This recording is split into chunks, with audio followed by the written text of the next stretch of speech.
Over the weekend, Michigan met with the NCAA Committee on Infractions. There are a lot of misconceptions about how that went, what it is, all of that. Let's talk about that and recruiting on this episode of Locked On Wolverines.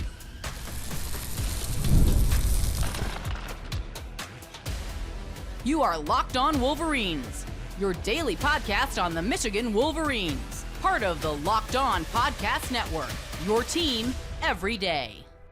Happy Tuesday. We are back and doing it. Locked On Wolverines podcast, part of the Locked On Podcast Network, where it's your team every day. I'm your man on the ground, Isaiah Hole, publisher of Wolverines Wire through USA Today Sports Media Group. I know there's a lot of people out there because I saw all of the threads on multiple boards. How did it go? How did it go? And I answered in one of them, saying that it is best if there are no leaks from this. And some people got very upset about that. And there's a lot of assumptions that, hey, I know everything. There's things that I know I'm holding back. There's things that I don't know, that I'm just not that I'm trying to pretend, whatever. I don't know. I don't know what people think. I know that my detractors like to make it as if I know nothing ever. There's a certain documentary out there that kind of proves otherwise. But I'm not actually speaking with anything, but my authority here is just saying that it is best that there are no leaks. I'm not saying I do or don't know anything coming out of what happened Friday and Saturday. I'm not saying anything either way, but I am making a definitive statement that it's best if there are no leaks. There is a common misconception that people have that all of the leaks have come from the NCAA side. That is not true. So I'm just telling you, it is best if there are no leaks. So there's that. I'm not saying that I can tell you one way or another, but I have seen a lot of different kinds of, podcasts. Some on this network. I've seen different articles, different things that insinuate that they have a pretty good idea of how things are going to go, how things did go, what's going to happen to Michigan, so on and so forth. And I'm actually going to lean a little bit on the Angelique Shingelis Detroit News article that came out in advance of the hearing, because this should clear up a lot of the so-called the hammer is coming down type of scenarios, right? Because there is a massive, massive misconception. I didn't necessarily care to know nuance or differences here. But I'm here to tell you a little bit something about how this NCAA procedure goes, this Committee on Infractions. Now, those who insist, and obviously you know all of the usual culprits out there, they are not Michigan people generally, that like to insist that there is that the people who were hearing Michigan's side of things and hearing the appeal for justice here, the other way, or justice if you're on the Michigan side of it, that is the same group within the NCAA that went out and said, hey, we're charging Michigan with this. Hey, we interviewed these people. This is not the type of situation where the prosecuting attorney is the judge as well. Now, does the prosecuting attorney and judge fall under the same organization from a technical standpoint? Yes. And again, I highly encourage you to go and read Angelique Shingelis' Detroit News article on how these procedures go, because they are completely behind closed doors. They are a scenario where people don't really know what's going on. So a lot of the people who have been out there screaming the hammer's coming down, there's the people who thought that were likening June 6th to Christmas morning for them, expecting all of these different fireworks to come out of this. It's just pure wishful thinking, pure ignorance, all of those types of things kind of rolled up into one. Because those who anticipate that the ones doing the charging, therefore the ones doing the judging, not actually the case. Okay, so that is the main point of disambiguation that I wanted to point out here. Again, I'm not saying anything in terms of what happened. And I know that a lot of you are clamoring to know. You want to know what happened in the room. to kind of get back to the Hamilton of it all. Like, I want to be in the room where it happened. I say that just having seen the highlights of the Tony Awards. This is not the type of show to talk about stuff like that. Come on. I do love me some Hamilton, though. Saw it when we went to Rutgers last. Went and saw it there on Broadway. But I know there's a lot of people that want to be in the room where it happened. I'm just telling you that the only thing I can tell you that I know, it is that it is best if there are no leaks that indicate anything. And I see people hyperventilating about not knowing, hyperventilating because they think they're reading between the lines, all of that stuff. I do want to thank those who said they were going to tune in here to the Lock On Wolverines podcast to try to get some kind of idea of what happened. I regret to inform you that we are not, if we knew, we would not say. If we don't know, we're still, obviously we can't say because we don't know. No real speculation. And that's where I want to clear up kind of one other thing here, because I saw some on another message board, someone who was saying, and we cleared it up, but I want to make sure it's crystal clear. I was not insinuating that I know what is going to happen, because no one knows what is going to happen, right? The only barometers we have are from some of the earlier leaks that had happened about what had been discussed between enforcement and Michigan, right? Because those negotiated resolutions come with the prosecuting attorney, essentially, right? It's like a plea bargain. Liken it to a court case. You have the idea where the prosecuting attorney has offered, hey, well, we're willing to settle for this with the defendant. And if they come to terms, then they present it to the judge, and then the judge says, all right, yeah, cool. It's kind of the same with this. So we do know what is and is not on the table based off of some of those types of leaks. Now, for anyone who is out there that just seems to think that they have a pretty good idea of what's happening, you just don't.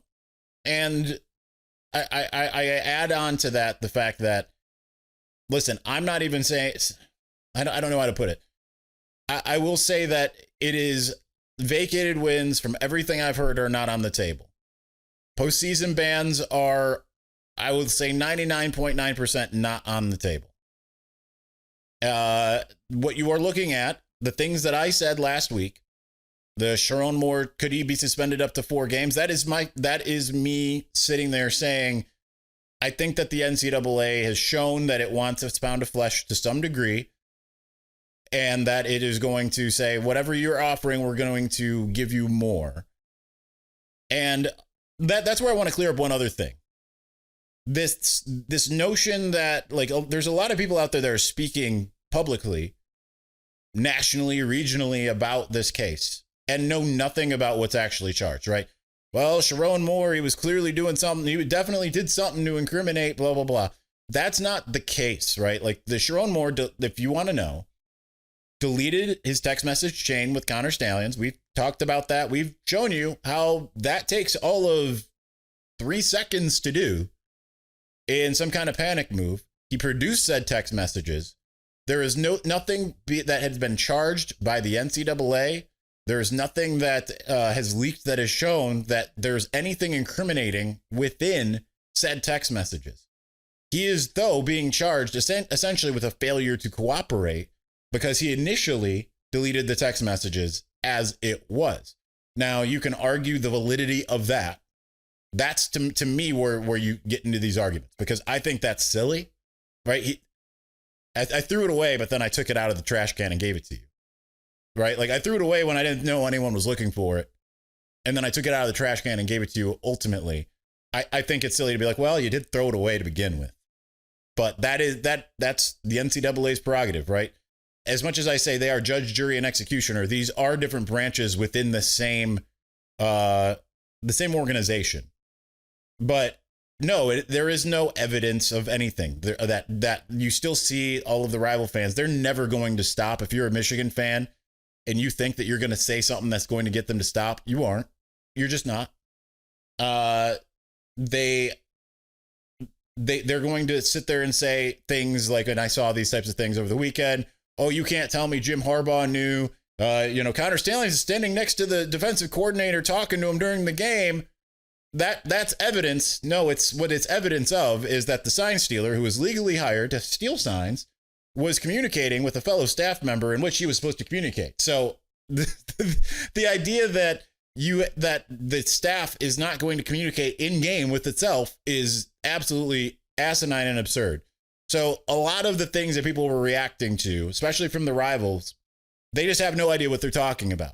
Other people, they're going to be sensationalist in order to kind of give you a narrative in hopes that you watch, you listen, you read, whatever it might be, generally don't know what they're talking about. So there is that. All right, that concludes that. We are going to move on into recruiting. Now, the way I want to do this is I want to do kind of like a what do I think the class is going to look like based on right now today if I was to start just naming people that would be in the class. We're doing that without any computer with me here. So we'll see how that goes. We will get to all of that here in just a moment. But before we do the NBA playoffs, the NBA finals even are in full swing, and every night delivers highlight-worthy performances, major momentum shifts, and can't-miss moments, whether it's a game-winning shot or a breakout player. There's never a better time to get in on the action. FanDuel makes it easy to stay in the game before tip-off and live.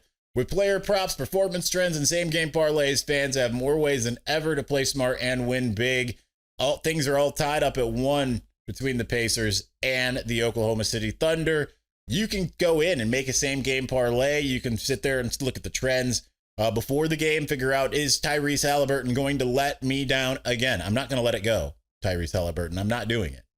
I want you to man up. I want you to get your 20-plus points for those who want to build that same-game parlay. But if you're watching the game and you recognize he's not going to get there, you can build a new one, a new same-game parlay in-game to help you out. So with that said, if you're new to FanDuel, it's the perfect time to sign up. Head to FanDuel.com and place your first $5 bet. And if that wins, you'll get $200 back in bonus bets. Make every moment more with FanDuel, official sportsbook partner of the NBA.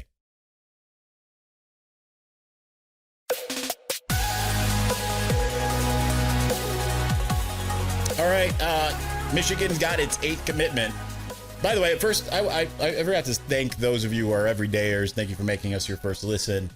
Forgot to say that at the top, but I want to thank those of you who stay patient. We only did do the 3 shows last week, the contractually obligated. We will do those All-American shows.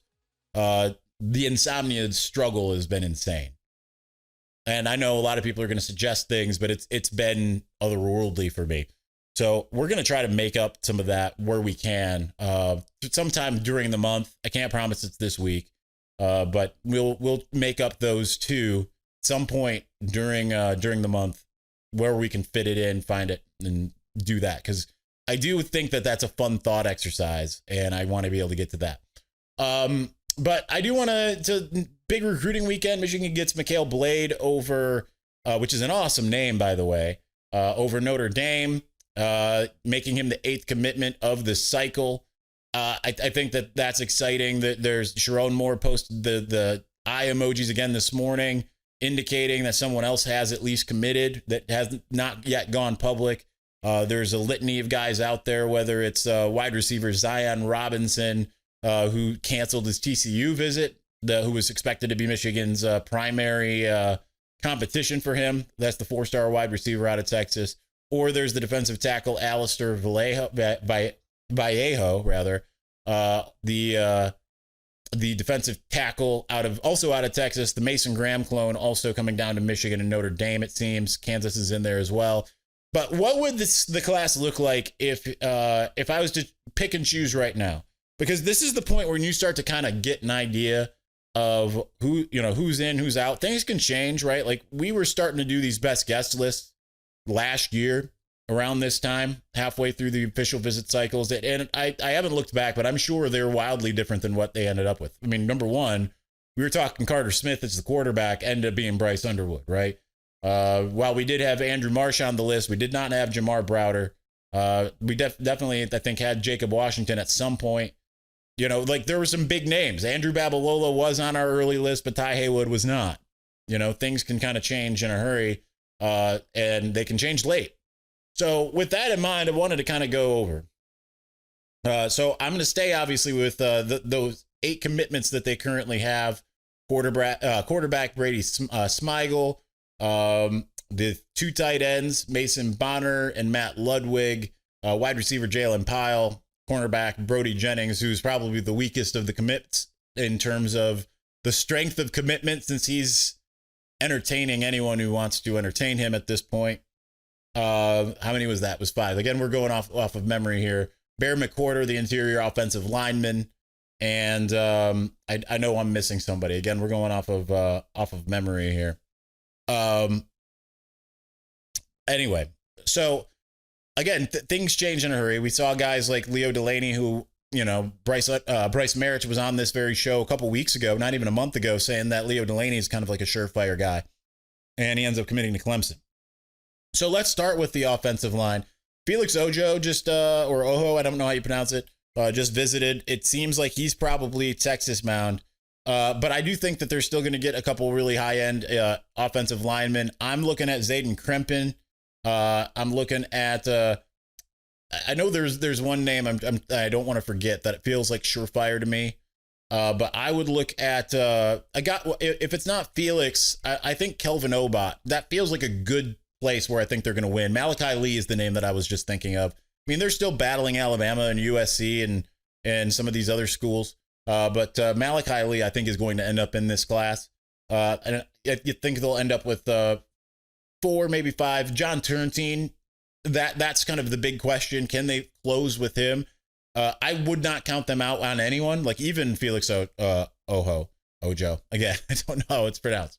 But I wouldn't count them out with offensive linemen, because they'll find a way generally. And certainly with the revenue sharing and all of that now in effect, I think that could change the calculus for Michigan to some degree. Wide receivers, I think that they'll end up with Zion and Travis. I think it's Travis Johnson, Zion Robinson. I see. Here's the problem with those 2 guys have names that just confuse me all the time. That would make it a 3. When you combine them, that's where it confuses me. And again, I don't want to sit and have my lists in front of me and stuff like that. I want this to be an organic discussion of what I believe in my heart. Those guys, I feel like will end up in the class. That would give them a 3 wide receiver class. Will they end up being able to get either a Calvin Russell or a Brady Marchese, the Georgia commit who visited last week? I think they'll end up being able to spring and get one of those guys and make it a 4 wide receiver class. And I think that would be worthwhile for them, given the onus of things that are changing. And obviously we've seen them bring in 4 wide receiver classes before. It's just not very regular for a school that wants to run the football a lot. Speaking of, I still think Savion Hyder will be the running back that ends up in this class. So I think that would bode well. And I still wouldn't write off Ryder Lyons, the quarterback. I mean, I don't think that he'll end up in the class ultimately. And keep in mind, he's got an LDS mission, so he's got 2 years before, maybe just shortened to 1 year. I had heard somewhere to end up wherever. But so, you know, that would be ideal. But he's visiting Oregon. I feel like he's going to end up staying West Coast. That pretty much to me is the bulk of the offense of what I would expect to see out of this class. Will there be more? Could there be a second running back? I mean, there's some other guys that they're starting to look at now that, Javian Osborne ended up going to Notre Dame. Amari Latimer, I don't know that he actually committed to Wisconsin, but it looks like that's at least trending that way, if he hasn't done it already. So I think that's kind of the bulk of it. Really keeping my eye on those offensive linemen, though. I think that they'll end up surprising. Now, before we move to the defensive side, I do think it's worth just constantly noting that, like, this time last year, they had 3 commitments and they have 8 right now. So, I mean, people are just freaking out for no reason, because this is what happens every single year. The short-term memory that a lot of you have, I would just encourage you this time next year, remember that we were talking about this, and you probably will find another reason to get into that spot in the headspace where you're like, no, this is different. Last year they had 8. Now they've got 9 going into the 3rd visit weekend, whatever it might be. I don't know. But let's get to the defensive guys that I think are going to end up in the class. We will do that here in just a moment.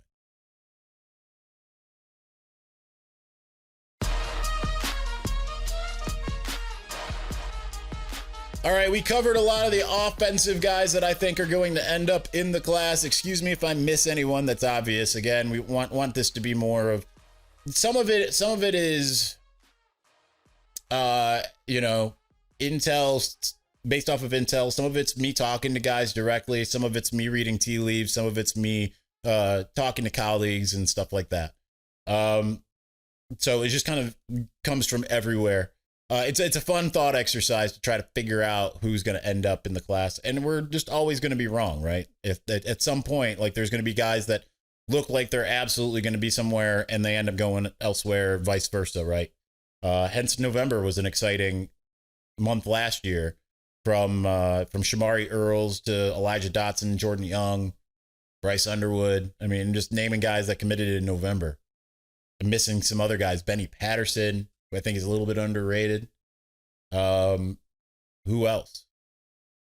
I mean, it was a big month, getting into December, getting Nate Marshall to flip back. No one really saw that one coming. All right. So defensively, they just got McHale Blade in the class. Super excited to see what he does. As far as like what his Michigan career would end up looking like. Love the name again, like I said, but there's a couple guys. I want to start with the two guys that I have interviews with up on Wolverines Wire. Highly recommend you check those out. I just did them as Q&As. I thought both of them came across very, very well. And one was linebacker Nick Abrams, the second from Owings Mills McDonough School in Maryland. I thought he was very impressive. He kind of reminds me, like, to speak with him, like, it feels very similar in just tone, in like headspace, to when I was speaking to Nathaniel Owusu-Boateng around this time last year. I think he is a very impressive young man. He's not going to take all the way to signing day like Boateng did, or Owusu, whatever you want to call him. But I think he's going to. I think that he'd be a guy that if I had a crystal ball pick, he didn't tell me anything like, yeah, coming to Michigan. It's just, you kind of just read the tea leaves based off of your conversation and say, like, yeah, it feels like it's trending that way. And then I also spoke to Donovan Webb, who we actually did it over text, and this is the first time that I have ever had a guy do this over text and it be like a worthwhile article. Usually when it's like, hey, I can't talk right now, but I can do it if you send me the questions. Almost always that ends up being a disaster that you can't print. This was not that case. This kid, like, unbelievable answers. One of those guys, I remember my colleague, Steve Lorenz, my mentor in the industry. He had put something out there about Donovan Webb being like kind of a quieter, like, really good potential pickup. So I'm excited to see if he ends up in the class. I would put him in as of right now. Certainly Michigan is one of the bigger schools on the board there for him. But he is a 4-star safety. So I'm looking at those two guys.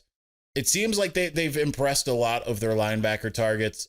I really want to say Shadarius Tootle will end up in the class because I love his name. And I've enjoyed kind of following along with his recruitment and his family and everybody. I don't know if it's going to end up that way. But I'm trying to remember the name. Not Calvin Russell. It's Calvin. Is it Calvin Smith? The other linebacker? I have a hard time with the names that are kind of right. Nonetheless, one that visited this last week, he would be one that I would have in.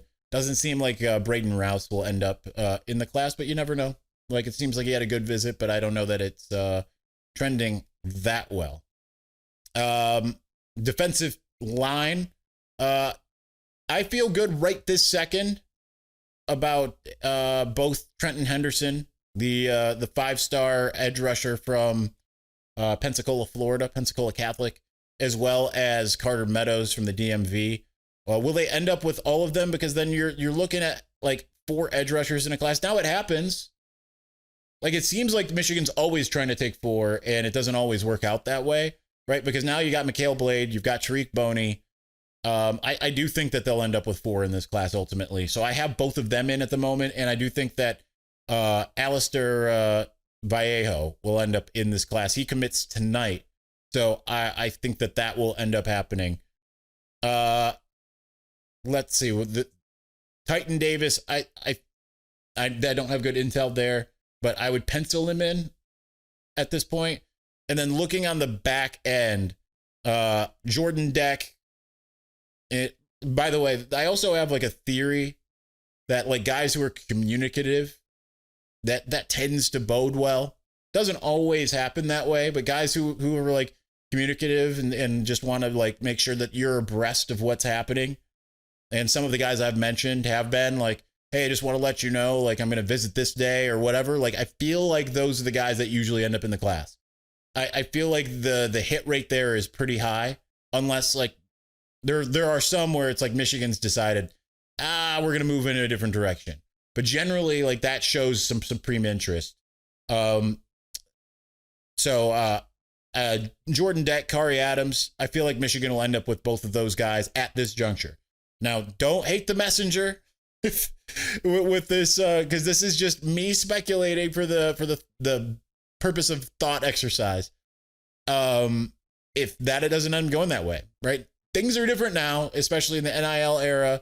And heck, you might end up with a guy that you're sitting there saying like a Felix Ojo, like being like, yeah, he's going to go to Texas. Doesn't mean that transfer portal doesn't work out that way, right? Like, because we've seen that with a couple guys in recent memory, Miles Hinton, Damon Payne, guys that, or even on the basketball side, Namari Burnett. And who would have thought when Namari Burnett decided to go elsewhere that he would end up playing for Michigan basketball for 3 years? That felt like such a crushing blow at the moment. So the world has changed, and it has changed. Anyway, that's going to do it for us today. Thank you for watching. Thank you for listening. We will talk to you again on Wednesday. Peace.